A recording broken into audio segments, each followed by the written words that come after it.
Charge ना होकर negatively charge हो आपका एनायन हो, उसके केस में क्या होगा?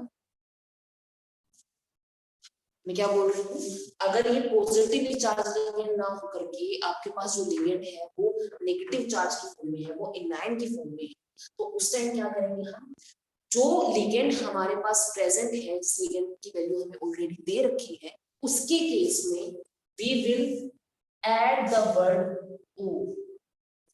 We will add the word O along with the anion.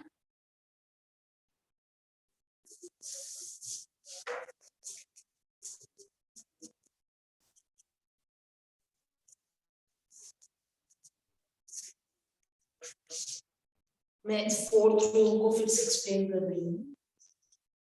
In fourth rule, we have studied if we have the positive charge or the neutral ligand, the name is written as such. For example, amine, for example, aqua, for example, phenyl phosphate, and so on. But if the ligand is negatively charged, we will add the word O with name of ligand. For example, आपके पास है Cl, तो according to you its name should be chloro. क्यों? क्योंकि हमारे पास जो compound है, हमारे पास जो लिगेंड है वो नेगेटिवली चार्ज है, और नेगेटिव चार्ज के लिए हमने वहां पर क्लोरीन के साथ O वर्ड यूज कर, like as chloro, bromo, iodo and so. ठीक है. And last but not the least, fifth rule for writing the name of the coordination compound is whenever the metal is given you in the form of neutral, in the form of positive charge, it will be written as such. जिस तरीके से हमने आपका जो ligand है वहां पर cation और न्यूट्रल को उठाया था, इसी तरीके से आपकी जो central metal atom,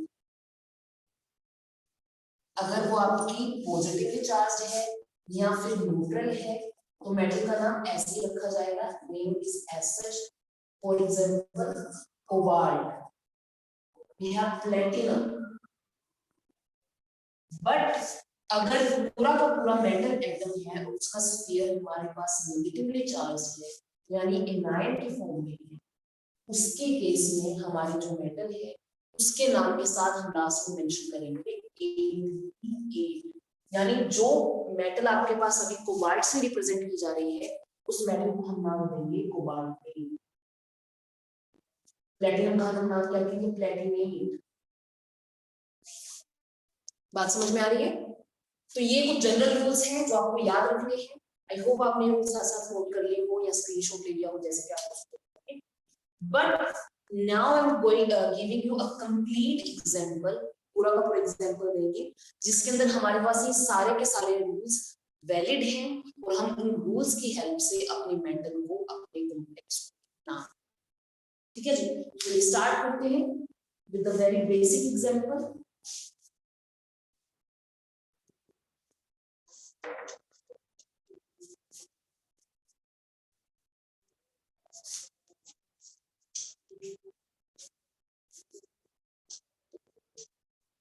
My dear students, I hope what I am trying to deliver you, you're getting by sitting in your home and studying through online mode. For example, you have CrNH3 thrice, water thrice, and Cl3. तो बेटा जी सबसे पहले हम जो बिल्कुल basic चीज है हमारी, फर्स्ट ऑफ ऑल हमारा जो काम होगा हमें ये देखना है कि हमारी जो मेटल है उसके ऊपर चार्ज कैसा है, और दूसरी बात अगर हमारी मेटल के ऊपर कोई चार्ज दिया हुआ है तो जो साइड में काउंटर आयन है, जो स्पेक्टेटर आयन है, जो मैंने आपको बेसिक टर्म में भी समझाया था, वो चार्ज इसके चार्ज को बैलेंस कर. ठीक है जी. तो क्योंकि आपकी क्लोरीन 3 है, ये जो चीज आपकी ब्रैकेट के अंदर एनक्लोज्ड है, ये आपका एक कोऑर्डिनेशन है, सेंट्रल एटम से मिलके बना. ठीक है, ये बात हमें पता है. और जो साइड में स्पेक्टेटर आयन है वो सिर्फ इसके चार्ज को बैलेंस करेगी। आप लोगों को बहुत अच्छे से पता है कि आपका जो क्लोरीन है उसके ऊपर -1 चार्ज होगा, 3 क्लोरीन है तो इसके ऊपर -3 चार्ज है। दैट मींस इस पूरे के पूरे स्फीयर के ऊपर ओवरऑल कितना चार्ज होगा, +3। क्यों? क्योंकि Cl के ऊपर कितना है, -3, जो इसको बैलेंस कर। ये +3 मेंशन हमने नहीं कर रखा है, ये आपके कॉमन सेंस है, इसलिए मैंने यहाँ पे मेंशन किया है। अब फर्स्ट रूल हमें बोलता है कि जब हमें चार्ज का पता चल गया, हमें पहले केटायन को नाम देना है, फिर anion. This is your cation, this is your anion. Sodium chloride लिखा जाता है, तो हम पहले इस केटायन को नाम देंगे, ना कि इस एनायन।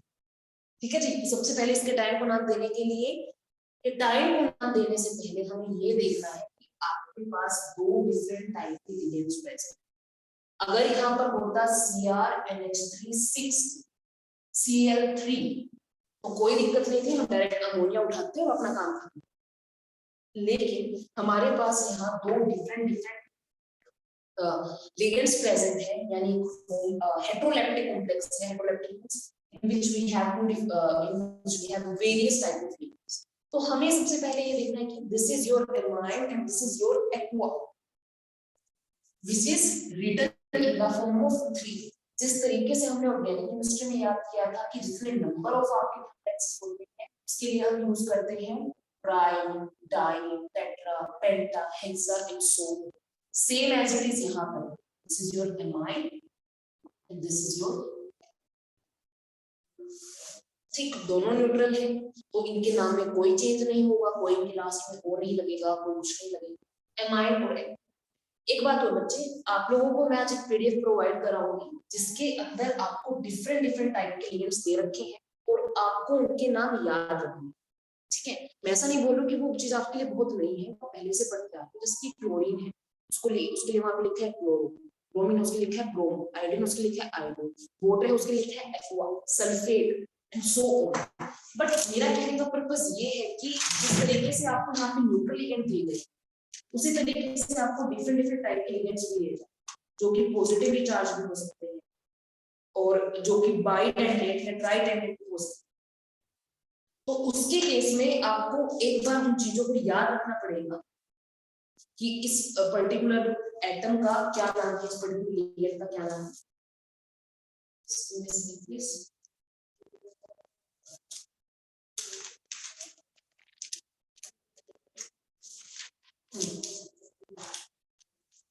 ओके,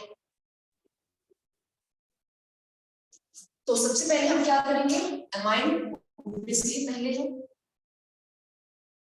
लेकिन कितने अमाइन है, 3, तो ट्राई अमाइन, ट्राई एक्वा। एक बात और बच्चे, ये मैं आपको बताना भूल गई कि जब भी आप मेंशन करते हो ना पूरे के पूरे कंप्लीट आपके कॉम्प्लेक्स का, उसके केस में कोई भी स्पेस नहीं होना चाहिए किसी भी एटम के अंदर, किसी लिगेंड के अंदर। It is try amine, tri aqua, it is combined along with the name of the metal which is chromium। Try amine, tri aqua, chromium, कोई स्पेस नहीं है इनके बीच में, ये सब एज इट इज रिटन वे में आपका रनिंग हैंड में लिखे गए हैं। साथ में मैंने आपको क्या बोला था, अभी यहाँ पे मेंशन किया हुआ मैंने ये 3 वाला, कि जो भी आपके पास कंप्लीट कोऑर्डिनेशन आपने कोऑर्डिनेशन स्टेप लिख दिया, उसको कंप्लीट करने के बाद जो भी मैट्रिक के ऊपर ओवरऑल चार्ज है आप उसको रोमन नंबर में स्क्वायर ब्रैकेट में साइड में लिखेंगे। तो इसके ऊपर कितना चार्ज है, 3, और लास्ट में क्लोराइड। दैट्स इट, ये आपका कंप्लीट हो गया है इस कॉम्प्लेक्स का नाम। जो क्लोराइड है उसका पर्पस सिर्फ कितना है, उसको इलेक्ट्रिकली न्यूट्रल बना के रखना, और हमें उससे कोई मतलब नहीं है कि कितने अमाउंट में प्रेजेंट है 3 या 4, हमें उस 3 और 4 से सिर्फ अपना चार्ज निकालना है। अब हम ट्राई क्लोराइड नहीं लिखेंगे, ये कंप्लीट हो गया। Tri amine, tri aqua, chromium 3 chloride, this is the whole name, right. अच्छा, ये आपका कंप्लीट हो गया है। अब एक एग्जांपल और उठा लेते हैं बेसिक से, ऐसे ही उसके बाद थोड़े से हाई लेवल में चलेंगे। Let we have CONH3 5 Cl SO4। अब देखिए, यू नो वेरी वेल कि हमारा जो सल्फेट है उसके ऊपर चार्ज होता है -2। पता है आपको, सल्फेट जो है उसके ऊपर चार्ज होता है -2, SO4 -2, यू नो वेरी। यानी ये जो पूरा का पूरा कॉम्प्लेक्स है ओवरऑल, इसके ऊपर चार्ज कितना होगा, +2। लेकिन यहाँ पे एक छोटा सा ट्विस्ट है, ये +2 जो चार्ज है ये पूरे के पूरे स्क्वायर ब्रैकेट पे, जैसे यहाँ पे +3 है, लेकिन आपका अमोनिया और वाटर ये दोनों के दोनों है न्यूट्रल लिगेंड, जिनकी वजह से कोई इफेक्ट नहीं पड़ेगा। लेकिन अगर मैं इसकी बात करूं, इसके केस में क्या होगा, you have chlorine as the anion, you have chlorine as the negative charge. तो अगर मुझे यहाँ पे कोबाल्ट मेटल ऑक्सीडेशन स्टेट निकालनी, तो मैं क्या करूंगी, इसको मैं +2 के ऊपर रखूंगी, क्योंकि स्फीयर के ऊपर +2 है, अमोनिया आपका न्यूट्रल है, उसकी वजह से कोई इफेक्ट नहीं पड़ेगा, 0। क्लोरीन आपका क्या है, -1। x -1 equals to +2, x equals to +2 + 1 equals to +3। यानी आपकी जो कोबाल्ट मेटल है उसके ऊपर चार्ज +3 है। और हम ये चार्ज किसका लिख रहे हैं, हम ये मेटल का ही चार्ज, कब, जब हमने पूरे स्फीयर को लिख दिया है उसके बाद। ठीक है जी। तो सबसे पहले हम क्या करेंगे, आपके पास यहाँ पे दो अलग अलग कॉम्प्लेक्स लिगेंड है, एक है अमाइन, एक है क्लोरीन। लेकिन मैंने आपको बताया है कि आपकी जो मेटल है, सॉरी आपका जो लिगेंड है वो नेगेटिवली चार्ज है, तो हम इसीलिए वहां पे क्लोरीन की बजाय उसको क्लोरो लिखेंगे, सॉरी फॉर दैट, इसको क्लोरिडो लिखेंगे, आईडी क्लोरिडो। इस तरीके से क्लोराइड होता है ना, क्लोराइड, वहां से ई कट करके लास्ट में ओ लिखते हैं, क्लोरिडो।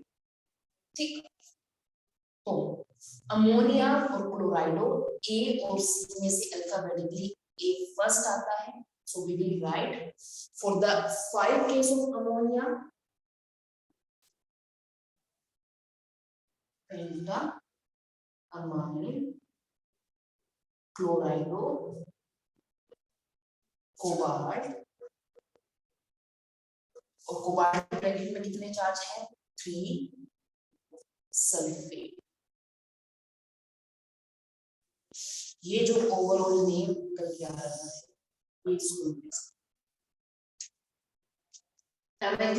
clear, we have written the name of ammonia, we have written the name of chloride also, we have written the name of metal।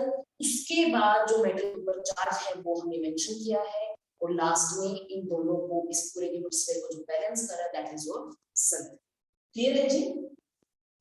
चलिए आगे चलते हैं। आगे चलने से पहले जो मैंने आपको अभी 2-3 सिंपल से एग्जांपल दिए हैं, अब आपके पास ये वाले जो लिगेंड थे ये थे मोनोडेंड्रिन, इनके ऊपर सिर्फ ये एक ही टाइप के एटम से अटैक कर सकते थे। लेकिन अब हम देखेंगे if we have the ligand which is bidentate और ट्राइडेंड्रेट, यानी जब आपके पास पॉलीडेंड्रेट लिगेंड है एक से ज्यादा वाले, उसके केस में जो आपका ट्राई बाई और डाई वाला केस है वो थोड़ा सा चेंज हो जाता है। कैसे चेंज होता है वो देखते हैं। जय होप ये चीज आपको क्लियर हो।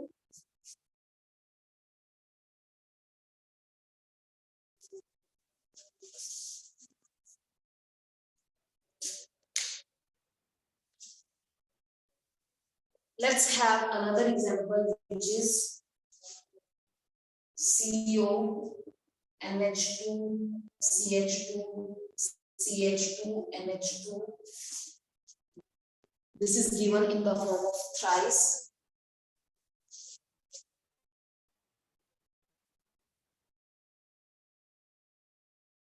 Then 2, then sulfate thrice.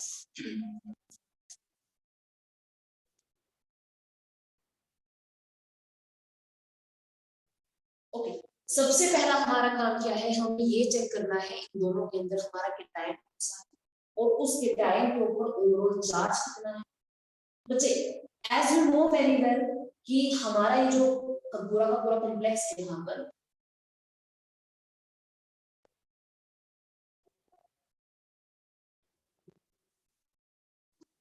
जी, सबसे पहले तो हमें ये ध्यान रखना है कि हमारा जो पूरा का पूरा कॉम्प्लेक्स यहाँ पे प्रेजेंट है वो कितने एटम्स के साथ एक दूसरे के साथ अटैच हो रखा है ताकि उसके ऊपर चार्ज कैलकुलेट कर सके।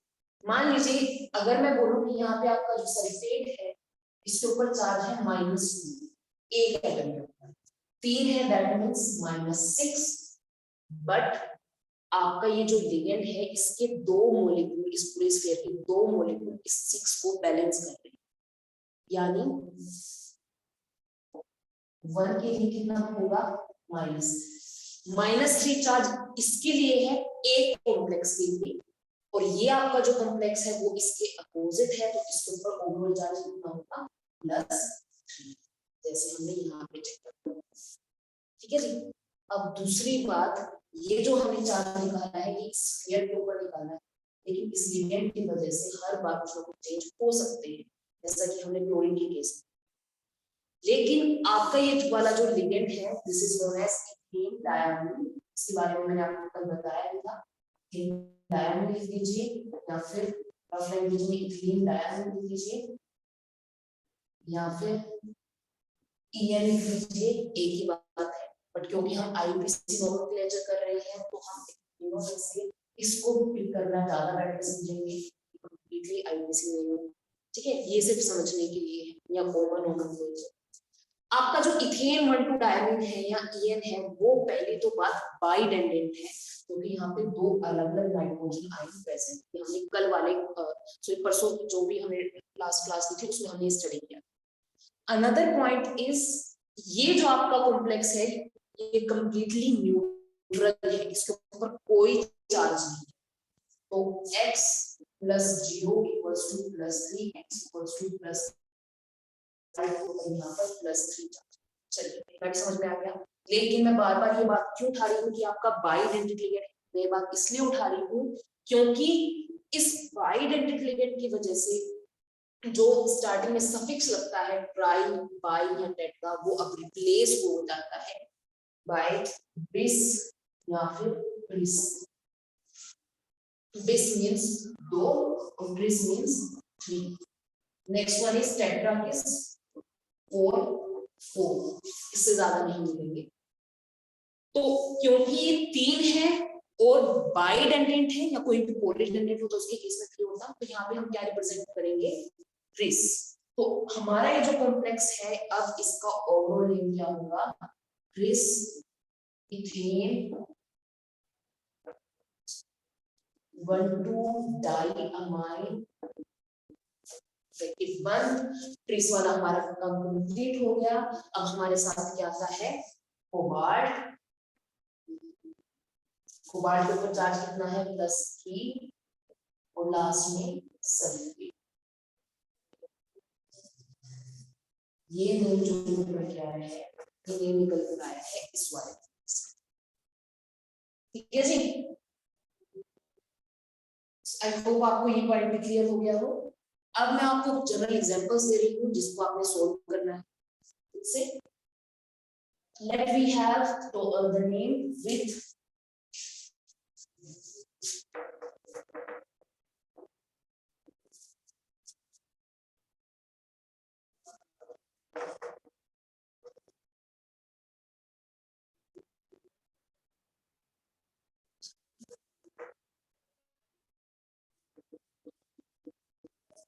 ये वाला कॉम्प्लेक्स, इसको इस पर्टिकुलर कॉम्प्लेक्स के अंदर हमें एनायन नहीं दिया है, काउंटर आयन नहीं दिया है, हमें सिर्फ इतना स्फीयर दिया गया है और हमें उसकी नोमेनक्लेचर को मेंशन करना है, उसका नाम।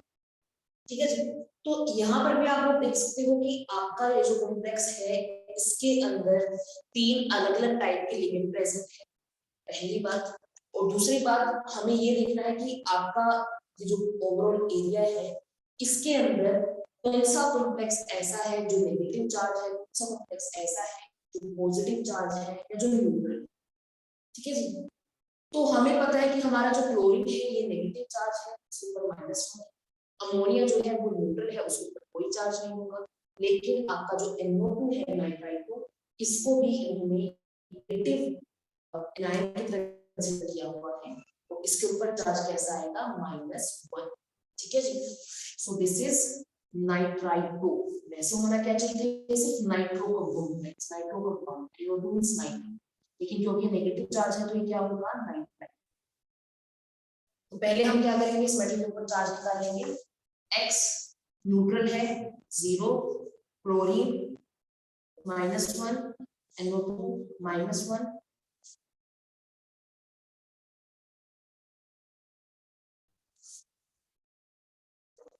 equals to 0, x minus 2 equals to 0, x equals to plus 2।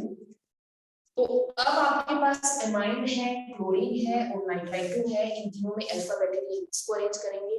सबसे पहले अमाइन को, व्हिच इज डाइअमाइन क्लोराइडो नाइट्राइटो।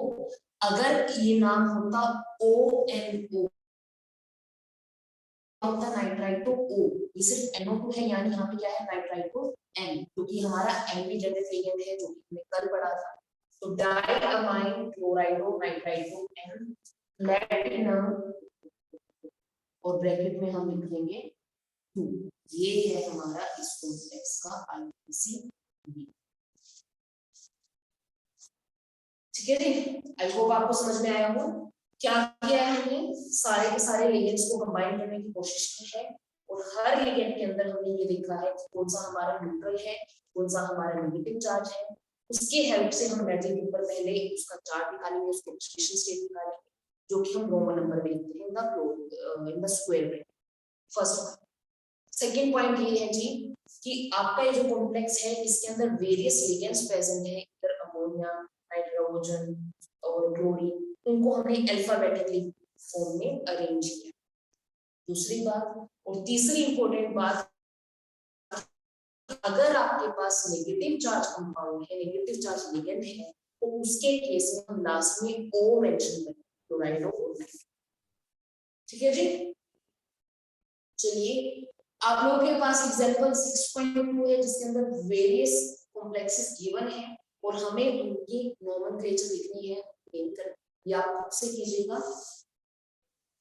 हर एक में सेम रूल फिट होना है, बट जितनी ज्यादा प्रैक्टिस करोगे उतना ज्यादा आपको लिगेंड्स के बारे में पता चलेगा, कौन सा पॉजिटिव चार्ज है, कौन सा नेगेटिव चार्ज है, सो दैट आप उन चीजों को सॉल्व कर सको।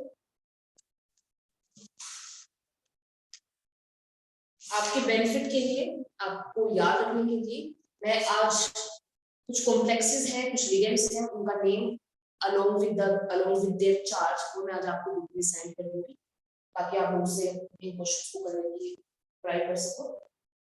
अब मुझे ये बताइए, यहाँ तक जो भी मैंने आपको नोमेनक्लेचर कराई है, यहाँ तक अगर किसी को कोई डाउट है तो प्लीज लेट मी।